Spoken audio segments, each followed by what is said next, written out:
Et c'est un œil sur les médias avec Karim Yayaoui. Bonsoir Karim. Bonsoir Pauline. Et vous allez nous emmener en Algérie où les législatives approchent. Alors les législatives approchent et une déclaration du ministre des Affaires religieuses a réveillé quelques inquiétudes et peut-être aussi quelques mauvais souvenirs. Beaucoup de sites d'information qui parlent de l'Algérie évoquent cette histoire. Bouabdallah Ramallah a déclaré il y a quelques jours que les imams devaient encourager les Algériens à aller voter lors du prochain scrutin.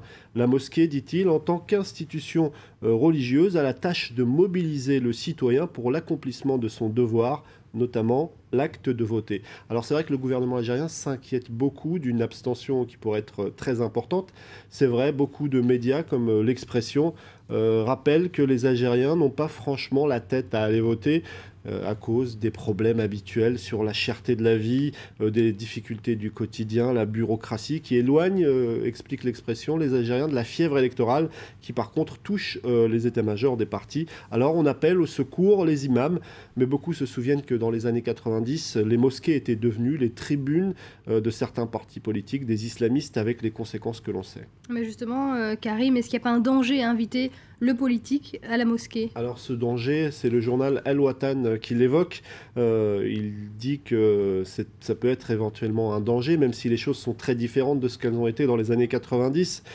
Pour Al Watan, qui allait voir du côté d'un spécialiste de l'islam, Sadek Slemi, eh bien tout ça, c'est très dangereux, aller s'aventurer sur le terrain politique, même si le ministre du culte répète que ce n'est pas de façon partisane qu'il n'appelle pas à voter, que les imams n'appellent pas à voter pour un tel ou pour un tel, mais simplement que les Algériens accomplissent leur acte civique. Eh bien, pour Sadek Slimi, il est fortement recommandé de laisser sain, dit-il, le rôle de l'islam, de ne pas l'embourber dans une sphère qui pourrait entacher sa mission principale et bien sûr véhiculer des idées comme la solidarité, l'amour, le respect envers son prochain.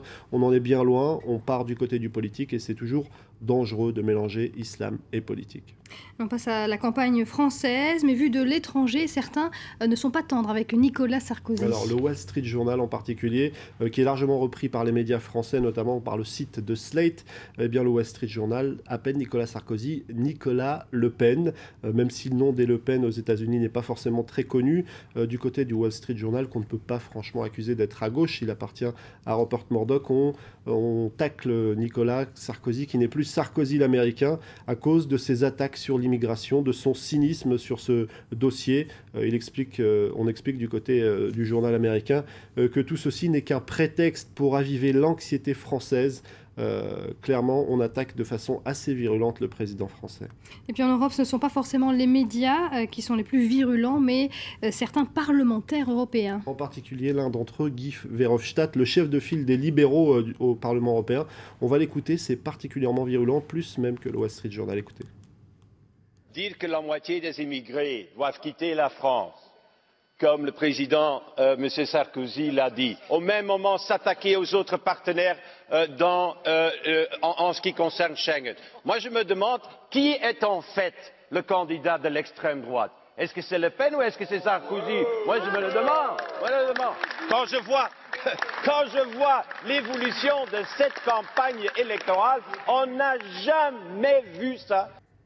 Alors on n'a jamais vu ça, on a aussi rarement entendu des propos aussi virulents à l'encontre d'un chef d'État en exercice. Les parlementaires européens, là on a écouté Guy Verhofstadt, mais ils étaient nombreux à ne pas franchement avoir apprécié la sortie de Nicolas Sarkozy sur Schengen. D'autant plus que Verhofstadt n'est pas forcément un grand gauchiste. Non, alors on va évoquer maintenant une vidéo qui a provoqué une polémique. Alors on va la découvrir, on parlait de l'Europe il y a quelques instants, on va en parler encore un petit peu.